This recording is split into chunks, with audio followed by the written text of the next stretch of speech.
Whether you're looking for an ultra Epcot trip that'll send you drinking around the world, trying new things, hitting you with the ultra cheesy stuff, or all of the above, we've got the best list of all the stuff you want to eat in Epcot. Here we go.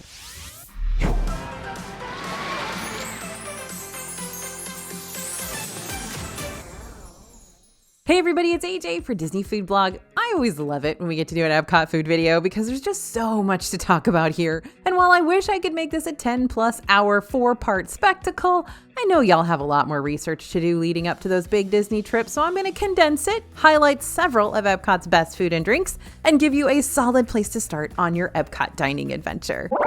The first thing that you need to know about Epcot's food is that this is where all those festivals happen, right? The ever-changing festival booths. This is me basically recommending hundreds of snacks in one point. Depending on what time of year you go to Epcot, you could be around when one of the 4 festivals is happening. Festival of the Arts happens at the beginning of the year, around January, February. Flower and Garden Festival kicks off in the spring, around March to the very beginning of June. Summer takes a quick break and then picks up with Food and Wine Festival around August to November. And then we finish out the rest of the year celebrating Festival of the Holidays. Each festival brings limited time entertainment and exclusive merchandise and lots of seasonal food booths. Some food booths are repeat offenders, coming back time and again and offering many of our classic festival favorites, while others are brand new, just to add a little variety to your next festival visit and guarantee that no festival visit is ever the same. Whenever a new one happens, we always release a video on this channel shortly after the first day, giving you a recap of our favorites that we tried to give you an idea of what's being offered and what you might want to prioritize during your festival visit, because believe me, it's a lot to eat it all. So make sure to tune in and keep an eye out for those videos if the idea of narrowing down tons of snacks to just a few must-tries feels a bit overwhelming for you. We also release free festival guides with festival maps that you're not going to see Disney handing out during your Epcot day. If you're watching this while the 2025 Flower and Garden Festival is happening, which per the release of this video is happening right now, we've got our latest Flower and Garden guide available for you to snack. Just scan the QR code you see on the screen or head over to disneyfoodblog.com/flowergarden after this to pick up your free copy. And if you happen to be watching this video after Flower and Garden wraps up, that's totally fine too. You can still grab the guide just to get an idea of what this Epcot festival can offer you for future visits. Or you can check out whatever our most recent Epcot festival video is up on the channel for our most updated free guide that'll be relevant to your upcoming trip. So how about 100 more snack recommendations? Okay, we're only 2 points in and the snack floodgates are busted wide open. So guess it only proves what a food-heavy park Epcot really is. Whether you're visiting during an Epcot festival or not, you're always going to have hundreds of unique snacking opportunities around the world showcased thanks to all the pavilion gift shops. Sure, these gift shops are the keepers of unique souvenirs, some Disney branded, some much more authentic, but they're also the keepers of packaged snacks that are popular in each respective country. Just to show you a few of our favorites we've stumbled upon over the years. In the China Pavilion, forget about Birdie Bot's every flavored beans from the Wizarding World. The House of Good Fortune basically has every flavored chip you can think of, from beef Wellington to octopus meatball to sesame hot pot sauce. And yes, most of them are really tasty. And in the Japan Pavilion, the Mitsukoshi department store has an entire back room dedicated to snacks. From green tea Kit Kats to Pocky to freeze-dried crabs, you can grab a few packs of treats here and have some fun taste testing with the family. While I'm not always one to recommend packaged snacks, I like that these are affordable, fairly safe yet still adventurous, even for pickier eaters, and easy to take on the go. Plus, you can't find them in your grocery store, so that's awesome. So if I'm hanging in Epcot for the day, you're most likely going to find me over at Caramel Kusha, which is a place that makes fresh caramel baked goods daily, like boozy caramel squares, caramel popcorn, caramel cupcakes, cakes, caramel cookie sandwiches, you name it. Now, don't be discouraged by the long lines of this place. There is a reason why they're usually so long. Fortunately, the cast members here move through the line pretty quickly, so you'll have time to stop, smell the caramel, and make a decision. You'll be up at the front register in no time. However, you can also mobile order from this location. So if you don't want to stand in that long line, no matter how long you get to smell the caramel, go ahead and open your My Disney Experience app and mobile order. That way you can order a sweet treat via the MDE app while you're still working your way around the World Showcase, and on your way back through Germany again, pick up your goodie once your return window's arrived. Next, let's take a little quiz. We're here in the Japan Pavilion, and I'm gonna need some more time to talk about the food here. The Japan Pavilion has 3 different table service restaurants that'll cater to 3 different types of hungry groups. But one thing that's true about each of them, they'll all have you leaving full and satisfied. So let me start you off with a little quiz. Is the group you're traveling with A, looking for something with a new menu that can work around a range of different budgets?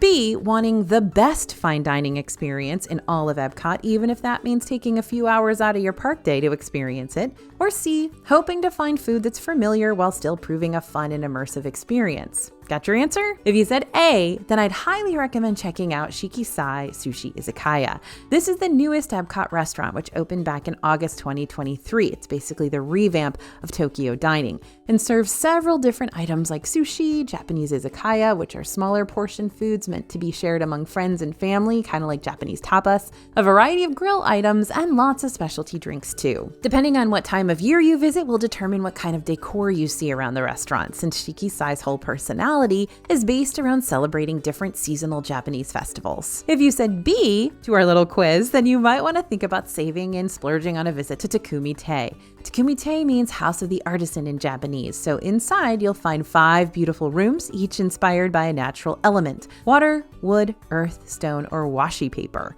The dining here is omakase style, meaning it's a special multi-course experience where the entire meal has been curated by the chef. There are 2 different meal types that you can choose from. The Kiku meal includes a variety of omnivore options like sashimi and soups, a wagyu beef roll, which is so good, especially with that additional citrus salt, a selection of desserts, and more. And the Hasu meal includes plant-based plates like flesh yuba, which is tofu skin, pickled daikon like a radish, bamboo shoot tempura, nigiri sushi, plant-based desserts, and more. Now, both Kiku and Hasu meals cost $250 per adult and $100 per child, ages 8 to 12. And if you said C, you might feel more inclined to look into the often overlooked Japan Pavilion table service Teppanyaki.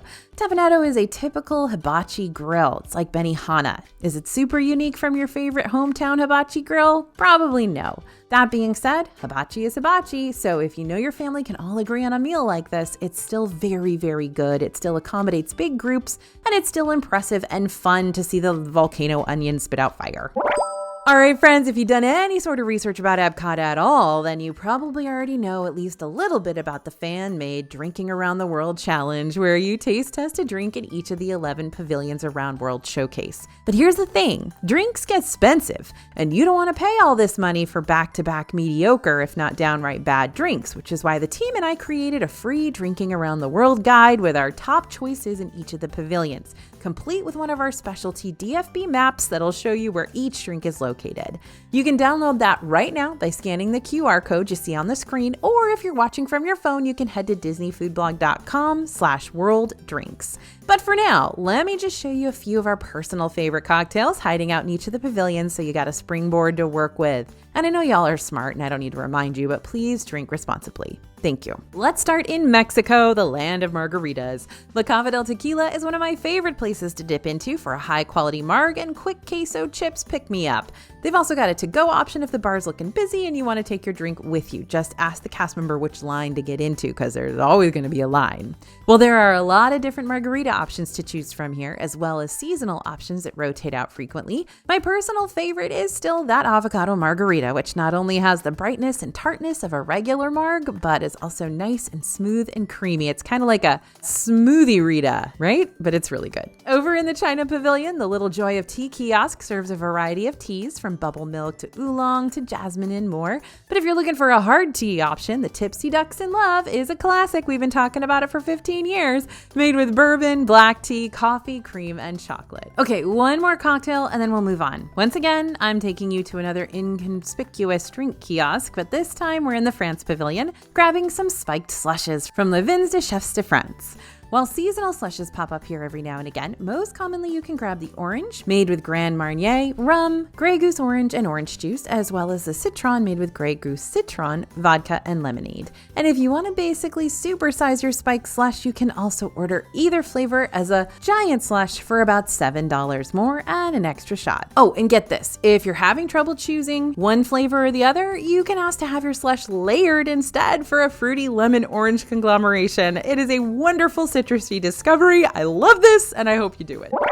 So I understand that not everyone's going to be all amped up to try a whole bunch of alcoholic drinks, whether they can't or because these drinks are expensive or because, let's be real here, a bunch of booze in the middle of a summer can be a recipe for disaster. That's why y'all have got to stay hydrated out there with water, actual H2O, agua, the stuff that 60% of your body's made out of. Drink it all the time. But whatever the case may be, here's the good news. Epcot's got several unique mocktail options too, so you never have to feel like you're completely missing out on a drinking around the world adventure just because you don't choose to or can't partake. Here are a few of our favorite non-alcoholic beverages inside the World Showcase you can pick up during an Epcot visit. First, over at Kringla Bakery Ag Cafe, a place we'll be visiting again later on in the video, the Christoph Cafe is basically the virgin version, is that a tongue twister? Sorry about that, of another favorite World Showcase cocktail of ours, the Frozen Viking Coffee. Typically, the Frozen Viking Coffee is made with Bailey's Irish Cream Liqueur and Kimura Coffee Liqueur, along with coffee chocolate sauce and a coffee chocolate crunch garnish. But if you order the Christoph Cafe instead, you'll get the same chocolate toppings on a regular frozen coffee for less than half the price of the Frozen Viking drink. Oasis Sips and Sweets over in the Morocco Pavilion is on the right-hand side of the Sol Al Maghreb gift shop, and my default drink option here is the Frozen Mint Tea.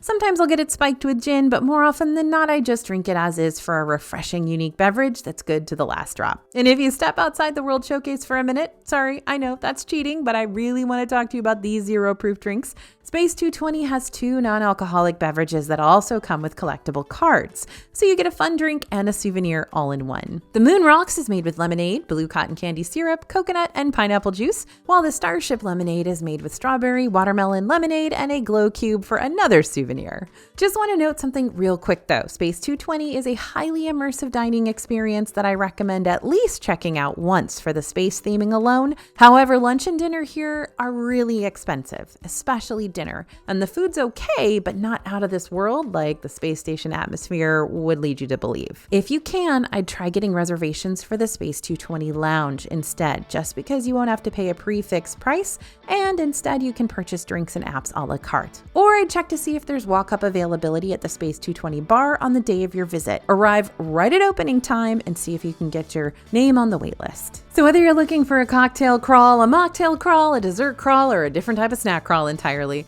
our brand new DFB guide to Walt Disney World dining has so many different crawl options that'll help you not only figure out what types of food and drinks you want to try in each of the parks, but you'll also be able to turn it into a fun little interactive challenge for your family to join in on as well. You can check out our jam-packed Disney guides today over at dfbstore.com, and be sure to type in code YouTube for some extra savings on your total purchase.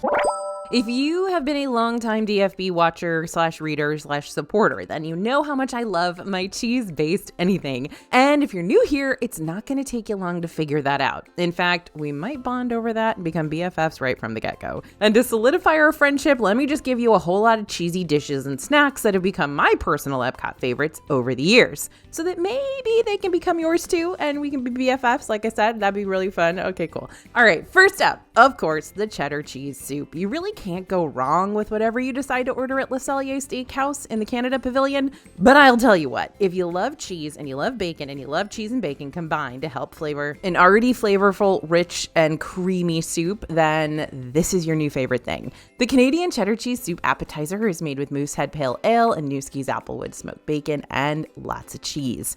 Also a little bit of onion in there. Now, what's even better about this soup is that more often than not, the Canada booth during Epcot's Food and Wine Festival will have this very soup on their menu, so you don't have to make an advanced dining reservation just to get it at Le Cellier. Next is the noodle gratin. Now, this likes to be evasive. Sometimes it's served at one of the Germany Pavilion Festival food booths, and sometimes it's not. Sometimes it's at the Summerfest snack stand. Most of the time it's not. But recently, you can find this baked cheesy noodle dish over at the Biergarten buffet line. Consider this like a mac and cheese that's more casserole-like. It's creamy, it's hearty, it's gonna give you a satisfying cheese pull when you stick your fork into it. Even if the noodle gratin doesn't sound like it's up your alley, the Biergarten restaurant is a fun table service that has plenty of other authentic German foods up for grabs, as well as live entertainment and half-liter and liter-sized beers for sale. Yes, you can get a liter-sized beer if you really want to further immerse yourself in the Oktoberfest vibes. Now, over at Chefs de France, you can get the gratin de macaroni, which is basically a heaping plate of baked mac and cheese with those really thick kind of penne noodles.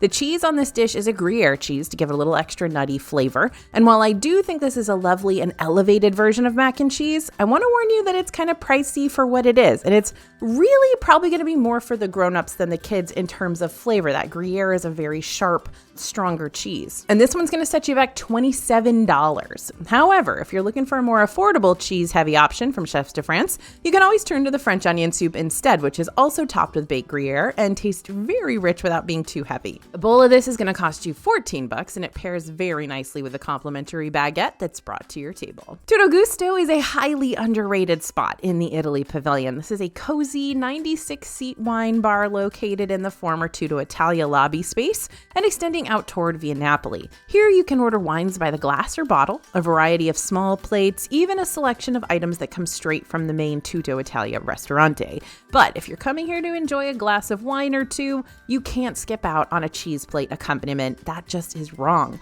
Under the taglieri portion of the menu, you can choose what bites you want loaded onto your meat and cheese board. Options rotate out on occasion, but when it comes to cheeses, lately you're going to be able to find Asiago, Gorgonzola, and Tartufo, which is that buttery tasting cheese that's made from sheep's milk. Now, I feel as if a lot of my problems could be solved by eating cheesy apps at Mexican restaurants, and if you doubt me, then obviously you haven't had the queso fundido from La Hacienda de San Angel in the Mexico Pavilion. The queso fundido is made with melted cheese and chorizo, peppers, onions, and avocado mousse, which is basically guacamole that's whipped with a yogurt or sour cream, all served with a side of flour tortillas. Honestly, there's enough here that you could make an entire meal out of it for $16, but if you're willing to share, then good for you. I'll just be over here, party of one, scarfing down my queso in peace. Now listen, I am not here to rain on your crepe parade, but Le Crêperie de Paris in the France Pavilion just leaves something to be desired in my opinion. However, its attached to go window, crepes à emporter, I find a whole lot more satisfying, especially when it comes to the cream of brie galette, which you can't find on the Le Crêperie menu unless you order from the prefix option for $40 per person. Crepes à emporter, on the other hand, lets us order this cheesy galette in an a la carte fashion, and it's only $12. By the way, it's huge, very shareable.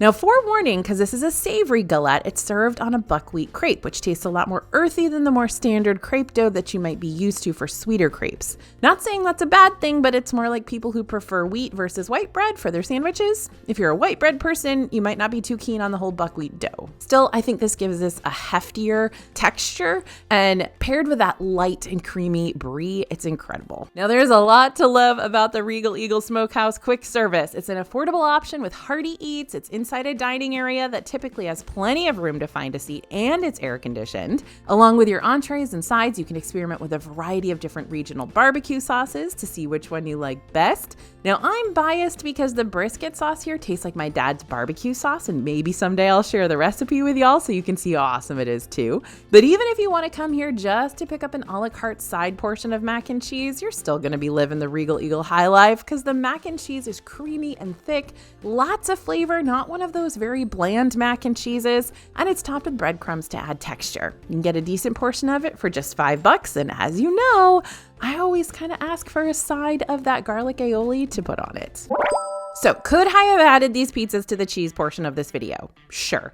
But I thought they deserved a little section of their own. If you were to ask a cast member, probably any cast member in Epcot, where you can find the best place to get pizza, they will probably direct you right on over to Via Napoli inside the Italy Pavilion. Via Napoli serves up giant pizzas made in massive wood ovens. These ovens are so impressive and human-like that Disney actually named them. So without further ado, these anthropomorphic ovens are actually named Vesuvio, Etna, and Stromboli, because those are the names of the actual active volcanoes over in Italy. And thanks to the open kitchens, you'll be able to see these stoves hard at work. Rarely will you see us come here without ordering the classic pepperoni, because Via Napoli does pepperonis the way the good Lord intended, that crispy, greasy cup form that I can't get enough of. But if you're wanting a more unique pizza option, Via Napoli's got those too. They've got the prosciutto melone, which isn't unique probably in Italy, but it is usually in America. And that's a white pizza made with fontina, mozzarella, prosciutto, cantaloupe, and arugula. And I also, of course, love the quattro formaggi here. Gorgeous. The brick oven crusts for these pizzas are thin, but not so thin that they crunch like a chip. They're still soft and hold the ingredients well. Now, if you're on the hunt for a specialty pizza option minus the sit-down restaurant vibes and steeper prices, you might want to pay Sunshine Seasons a visit over in the Land Pavilion. Sunshine Seasons is a food court like quick quick service house, and it's right over there next to Soarin' and Living with the Land. And while you're going to be able to find a lot of different options here, like oat grilled meats and stir-fry bowls and plant-based sandwiches and more, one of our DFB go-tos is the cheese and pepperoni pizza rolls, which come with a side of pasta salad. Now, these aren't like the Totino's pizza rolls, like those little square pockets that you nuke in the microwave. These are basically folded up slices of pizza with a soft yet crispy twisted crust and melty cheese and a great pepperoni to pizza ratio if you choose the pepperoni version, that is. Food for thought though, Sunshine Seasons only serves breakfast, lunch, and snacks in the evening, so if you want to get a pizza roll, you're gonna have to come here before 4 p.m. because after that, it's grab and go only.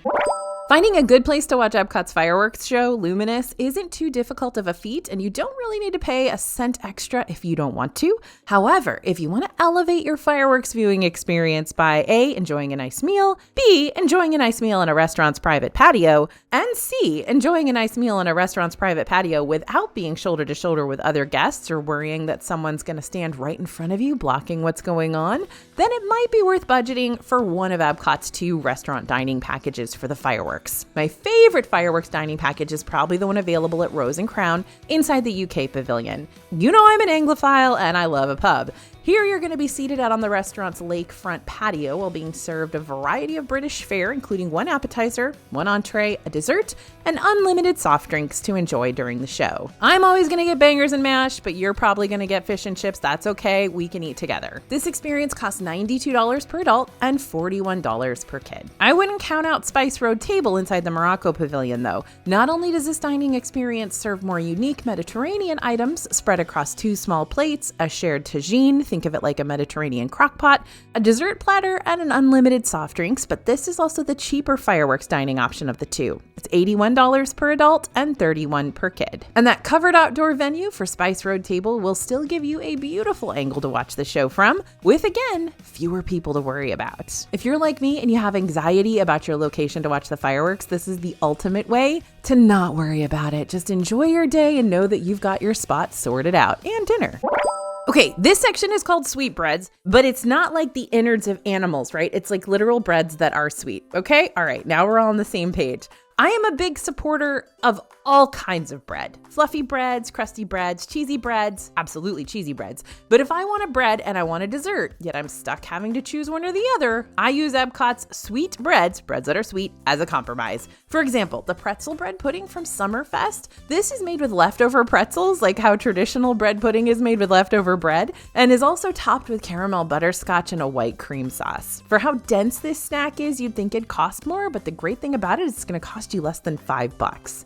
The school bread from Kringle Bakery on Cafe in the Norway Pavilion has been a long-time DFB recommended snack, and I know it's divisive and some of you don't like it. That's okay, just more for me. Now, in fact, my first official review of this for DFB was back in 2012, and spoiler alert, I loved it then. I even loved it before then because I'd gotten it before then before I started DFB, and I still love it now. The school bread is a sweet roll filled with custard and dipped in coconut. There's kind of a cardamom thing going on there too as well. Simple, creamy, fluffy, delicious. Now, you know what I probably like even more than the school bread though? The croque glacé from L'Artisan de Glace inside the France Pavilion. Now that thing is the true key to my heart right there. This is a pressed brioche ice cream sandwich, and if that wasn't unique enough for you, just wait. You get to choose your preferred scoop of ice cream for this one, then watch as it's pressed right before your eyes into a warm brioche bun. Then the sandwich is topped off with raspberry or chocolate sauce. Again, your choice. The warm pressed bread seals in the frozen ice cream for an enjoyable hot and cold snack experience. But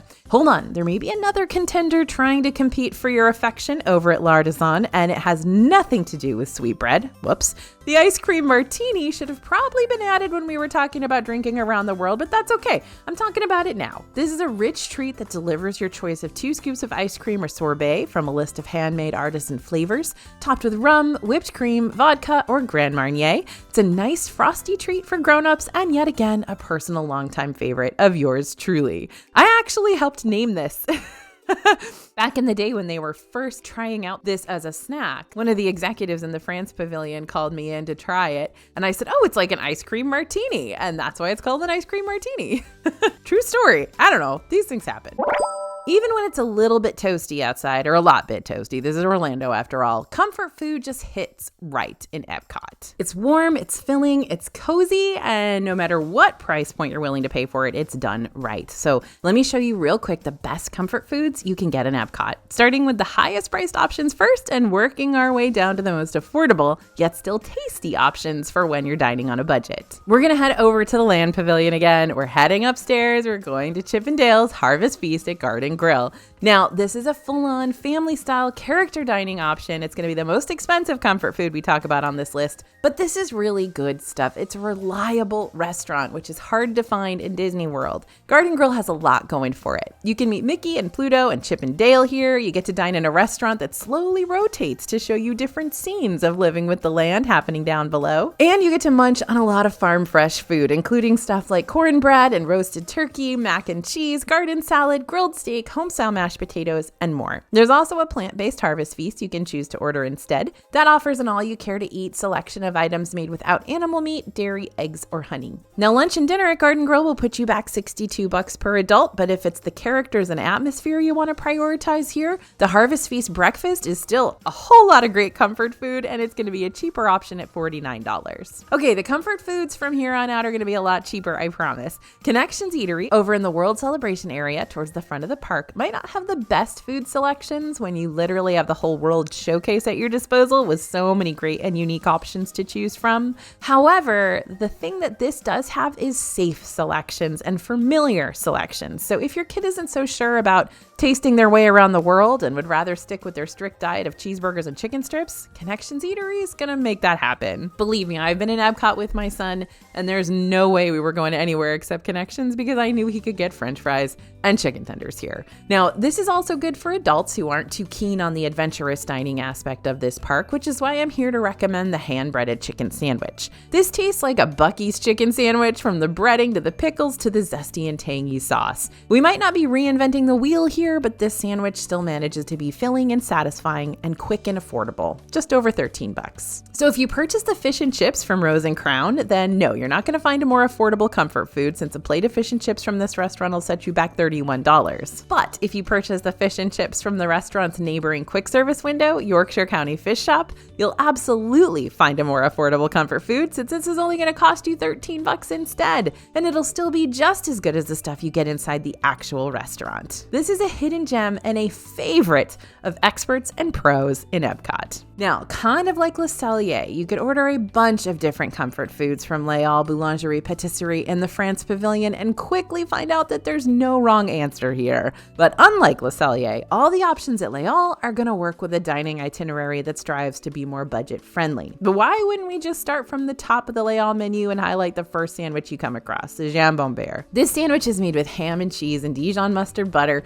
all in a demi-baguette. Simple execution. This is exactly what you're going to get in any little boulangerie in France, in Switzerland, anywhere you go in that area. This is what you're going to get. Believe me, I used to live there, and this is what you get. The best part is, and here is a special hot tip, you can choose whether you want to have it toasted or leave it cold, whichever you prefer in the world of sandwiches. And this is also the case with several other Les Halles options. You can toast their sandwiches, their croissants, stuff like that, or you can leave them cold. It's up to you, so don't forget to ask if you do want them toasted. And best of all, this sandwich is only going to cost you $11. So like I said at the start of this video, Epcot is a treasure trove of good eats and drinks, and we didn't even scratch the surface here. So go ahead and check out one of our other Epcot dining videos, like our Ranking Every Epcot Restaurant video or our Ranking the Best Snacks Under $10 at Epcot. And don't forget to download our free Drinking Around the World guide over at disneyfoodblog.com/worlddrinks. Thanks for listening and thanks for watching. As always, this is AJ for Disney Food Blog, and we'll see you real soon.